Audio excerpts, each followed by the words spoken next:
Olá, queridos, a graça e a paz de Deus, nosso Pai, também do Senhor Jesus esteja com você, sua família, seus familiares. Este é um momento bastante aguardado nessa série de estudos que estávamos fazendo desde o início, falando sobre a saga de Israel, o trato de Deus com o seu povo, com nações, e chegando então ao clímax, essa sequência de temas falando sobre as profecias de Daniel. São temas bastante interessantes, que nos situa no contexto histórico, profético, e nos enche de esperança o coração, na expectativa da breve volta de Jesus. Quero convidá-lo nesse momento a nos curvar diante do Eterno e agradecer a Ele por mais essa vitória. Amorável Deus, bondoso Pai, graças te rendemos pelo teu cuidado, pela proteção, pelas vitórias daqui alcançadas e a oportunidade de podermos estudar a tua palavra. Dá-nos discernimento, entendimento, a unção do teu Santo Espírito. Nós te rogamos essas bênçãos e agradecemos em nome de Jesus. Amém.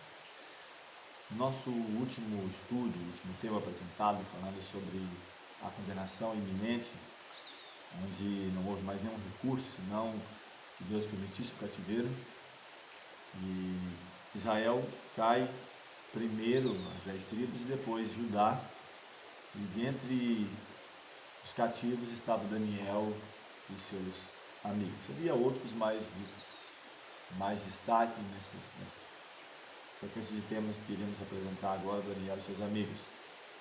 E hoje vamos falar sobre vitórias em meio à adversidade. Falar de um Deus eterno, poderoso, que mesmo em meio às adversidades Ele pode trazer vitórias para o seu povo e para a sua igreja. Começando aqui com Daniel, capítulo 1, versículos 1 e 2, falando sobre a invasão de Jerusalém. Aqui diz o seguinte: no ano terceiro do reinado de Jeoiaquim, rei de Judá, veio Nabucodonosor, rei de Babilônia, a Jerusalém e a sitiou. E o Senhor entregou nas suas mãos a Jeoiaquim, rei de Judá, e uma parte dos utensílios da casa de Deus, e ele os levou para a terra de Sinar, para a casa do seu Deus, e pôs os utensílios na casa do tesouro do seu Deus. Então vemos dois reis, duas cidades, uma cidade sitiada, e algo que chama a atenção é que foi Deus quem permitiu que isso acontecesse. Jeremias havia profetizado sobre isso, de que o mal se descobriria do norte, que viria sobre toda a terra, de que uma nação poderosa estaria a conquistar. Isaías também havia falado, dentre outros, mas de modo especial esses dois, falando sobre Nabucodonosor, as suas conquistas e de que Israel seria levado para o cativeiro. E aqui diz que até mesmo dos vasos, dos utensílios usados para a adoração tinha sido levado para a terra da Babilônia. Provavelmente o rei coloca como um troféu, como um triunfo de haver conquistado outra nação e outras nações, e ele então coloca ali uma relíquia no templo do seu Deus. Agora, quem profetizou esse acontecimento? Isso seria assim, não falamos alguns nomes, mas queremos ler um texto, Isaías 39, versículos 5 e 7. Então disse Isaías a Ezequias: ouve a palavra do Senhor dos Exércitos, eis que virão dias em que tudo quanto houver em tua casa, e o que entesouraram teus pais até o dia de hoje, será levado para a Babilônia. Não ficará coisa alguma, disse o Senhor, e até de teus filhos que procederem de ti, e tu gerares, tomarão para que sejam eunucos no palácio do rei de Babilônia. Então, quando Ezequias é curado milagrosamente, e Deus ainda dá para ele mais 15 anos de vida, vem algumas pessoas distantes, uma terra longínqua, querer saber o que houve ali, um milagre, e ele então, ao invés de falar, exaltar o nome de Deus, ele mostra as suas riquezas, a sua glória, a glória do seu reino, e ele então, em que Isaías ele faz essa previsão de que no futuro tudo que ele havia entesourado, seria levado, os filhos, para ser eunuco no palácio da Babilônia. E essa profecia estava se cumprindo então. Aqui em Daniel capítulo 1, versículo 3, mostra claramente esse acontecimento aí. E disse o rei a Aspenaz, chefe dos eunucos, que trouxesse algum dos filhos de Israel, da linhagem real e dos príncipes. Havia dois contextos nesse momento. Pouco da nação, os mais pobres da terra, havia ficado na própria terra de Israel. Jeremias teve a oportunidade de escolher e ele ficou sofrendo a sorte da nação condenada com os mais pobres ali, na própria Israel, sob o governo, claro, de uma outra pessoa estabelecida por o rei da Babilônia. Ezequiel estava entre os cativos, ele até fala das suas profecias do livro de Ezequiel, junto ao rio Quebar, onde ele estava escrevendo mensagens de alento também. Mas na própria corte estava Daniel, que é mencionado pelo menos ali, mais 3 amigos. Não havia pelo menos 3 profetas nesse contexto ali, com o povo, fazendo orientações, mensagens. E aqui se cumpre de ele levar alguns jovens da linhagem real, dos príncipes, para assistirem no palácio. O rei dá uma ordem, dá uma determinação de como deveria ser tratado esses jovens, em Daniel capítulo 1, versículos 4 a 7. Ele explica que deveria ser jovens em que não houvesse defeito algum, de boa aparência, e instruídos em toda a sabedoria, doutos em ciência, entendidos no conhecimento, e que tivessem habilidade para assistir no palácio do rei, e que lhes ensinassem as letras e a língua dos caldeus. Então, ele primeiramente olha pelo aspecto físico, devia ser alguém que chamasse atenção, de boa presença. Também ele fala que tivesse aptidão, qualidades essas para assistir no palácio, que pudesse ser doutrinados, ensinados, que aprendesse a cultura, a língua dos caldeus.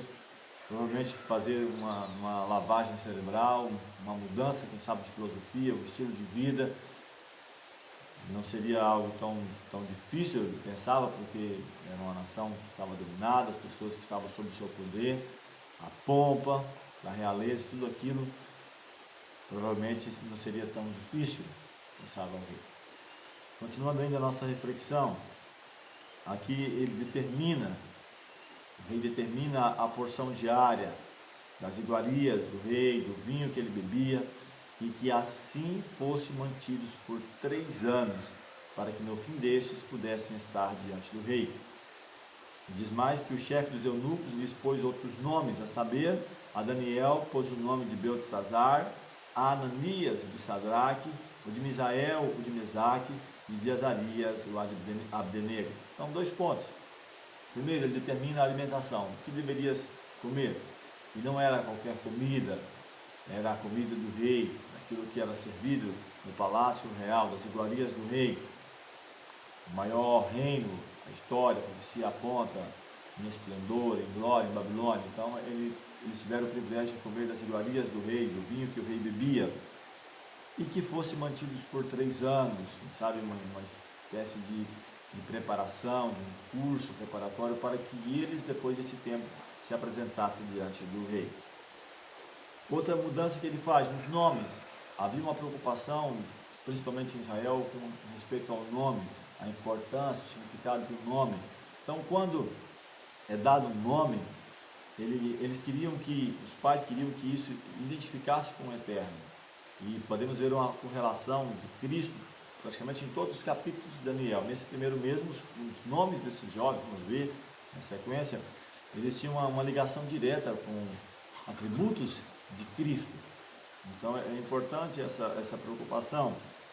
E aqui o rei faz uma mudança.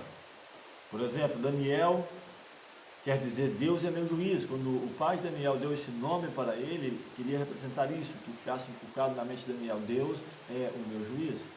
Mas o rei coloca o nome de Beltesazar, que quer dizer o guarda dos tesouros escondidos de Bel, do Deus da Babilônia.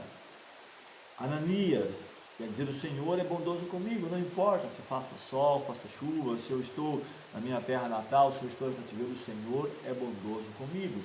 O rei muda para Sadraque, que quer dizer inspiração do sol, Deus Sol, um dos ídolos também do paganismo. Um outro nome de outro amigo de Daniel, Misael, que quer dizer semelhante a Deus. Nós somos criados à imagem e semelhança de Deus. Deus quer que nós representemos em nossa vida diária, em nossas negociações, onde estivermos, que representemos a Deus. Mas o rei muda para Mesaque, que quer dizer o servo da deusa Sheba. Uma mudança radical na vida desses jovens. Azarias, o Senhor é meu ajudante. O rei muda para Abdenego, o servo de Nebo. Então, ele quis, desde a alimentação, a mudança dos nomes, inculcar neles um outro estilo de vida, que eles esquecessem, quem sabe lá, o Deus de Israel, e que visse o resplendor da Babilônia, a glória que eles estavam ali vivenciando, que eles pudessem então apagar da mente sobre as lembranças passadas e que seguisse um novo estilo de vida. Daniel estava diante de um impasse, e no capítulo 1, versículo 8, diz o texto que Daniel propôs no seu coração não se contaminar com a porção das iguarias do rei, nem com o vinho que ele bebia. Portanto, diz o texto, ele pediu ao chefe dos eunucos que lhe permitisse não contaminar. Havia uma preocupação, isso o texto, a sequência, você pode ler com mais detalhes, em fazer isso, porque eles colocariam minha vida em risco, porque o rei veria que vocês não estão tão bem quanto os outros, porque a proposta de Daniel parecia ser muito simples: dá-nos legumes, frutas, quem sabe verduras a comer e água em abundância a beber. Não é preciso nós alimentarmos as iguarias, o vinho. Claro, Daniel, quem sabe, pede com jeito, com educação. Faça uma experiência, 10 dias só 10 dias. E depois dos 10 dias, diz o texto que Daniel estava mais seus amigos mais corados, mais fortes, apresentando um aspecto mais saudável, e ele então alcança a graça diante do chefe dos eunucos. Firmeza de propósito, isso é o que tem faltado. A maior necessidade do mundo é de homens que não se comprem, não se vendam, homens que no íntimo da alma sejam verdadeiros e honestos, homens que não temam chamar o pecado pelo seu próprio nome exato, homens cuja consciência seja tão fiel ao dever como a bússola ou é o polo, homens que permaneçam firmes pelo que é reto, ainda que caiam nos céus. Está escrito no livro Educação, página 57. Então, precisamos estar decididos a fazer a vontade de Deus. Se eu for escolher no momento da tentação, no momento da provação, fatalmente vou cair. Daniel estava determinado, estava a sua educação que foi ensinado por seus pais, mesmo numa terra distante, ele estava determinado a fazer a vontade do Senhor, não importa o que acontecesse, não importava as consequências, é claro, com a educação, com o modo, não de qualquer maneira, mas ele alcançou graça e ele teve êxito naquilo que ele se propôs a fazer. E qual foi a resposta de Deus? Daniel capítulo 9, Daniel capítulo 1, versículos 9 e 17, diz o texto que, ora, Deus fez com que Daniel achasse graça e misericórdia diante do chefe dos eunucos. Quanto a estes 4 jovens, Deus lhes deu o conhecimento e a inteligência em todas as letras e sabedoria, mas a Daniel deu entendimento em toda visão e sonhos.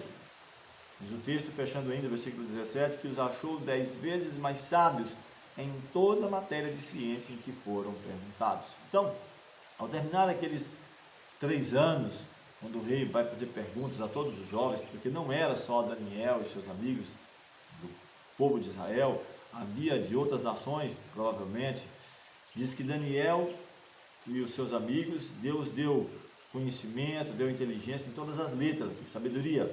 Daniel tinha um detalhe a mais, em sonhos e visões.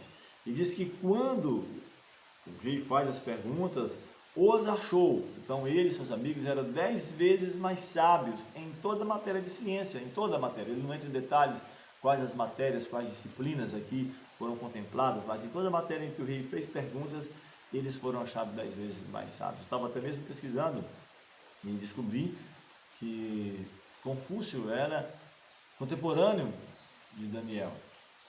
Não sei se ele fazia parte dessa corte, ou se prestava algum serviço, ou se em algum momento esteve ali. Provavelmente, a Babilônia reunia os mais sábios ali da época. Mas por que Daniel não entra em destaque? Então são perguntas para a nossa consideração. Muitas vezes não é levado em consideração justamente porque não está de acordo, quem sabe, com as normas estipuladas da filosofia, daquilo que a ciência do nosso mundo trabalha. Então é interessante pensarmos nisso. Ainda no livro Profetas e Reis, página 485 e 486, fala sobre o verdadeiro sucesso em cada setor de trabalho. Não é o resultado do acaso, ou acidente, ou destino. É a operação da providência de Deus, a recompensa da fé e a prudência, da virtude e perseverança. Superiores qualidades mentais e elevado caráter moral não se adquire por casualidade. Deus dá oportunidades, o êxito depende do uso que dela se fizer. Então, mesmo em uma terra distante, onde eles eram imposto o que comer, o que beber, e sabe o estilo de vida, eles conseguiram achar graça. Então, houve uma participação do homem. Não é algo simplesmente um milagre sobrenatural, não é casualidade, não é o destino, é essa união do divino com o humano, a determinação, a dedicação e a operação daquilo que Deus pode fazer. Diz que Deus permitiu que eles alcançassem graça, conhecimento, teve uma parte deles. Eles escolheram um estilo de vida, uma alimentação saudável, manter seu corpo saudável, sua mente saudável, pelo estilo de vida, e Deus os coroa de bênção, dando a eles entendimento, sabedoria em toda a área de ciência 10 vezes mais do que os outros que havia na Babilônia. Queremos fazer algumas aplicações. Primeiramente, devemos sempre confiar em Deus, independente da situação, das adversidades. Daniel demonstrou isso, mas seus amigos, Deus não nos desamparará. É importante estarmos atentos a isso, a essa promessa do Senhor. E por fim, Deus, o Senhor, multiplicará nossas bênçãos, mesmo que aparentemente não venha no momento que nós aguardamos, que nós esperamos, mas no final nós compreenderemos de que valeu a pena servir o Senhor e escolher fazer aquilo que agradava aos seus olhos. Nosso próximo tema, na sequência dos nossos estudos, vamos falar sobre a história em um capítulo, ou surgimento e queda de impérios, desde a Babilônia até a segunda vinda de Cristo. Que o Senhor nos ajude a entendermos essas mensagens e estarmos decididos a fazer a vontade do Senhor, assim como Daniel e seus amigos. Vamos agradecer ao Senhor mais uma vez. Amável Deus, bondoso Pai, te damos graças pelo cuidado, pela proteção, pelas vitórias alcançadas, e rogamos a tua paz em nossa vida, para que no Senhor possamos ser mais que vencedores. Dá-nos direcionamento, essas bênçãos te pedimos e agradecemos em nome de Jesus.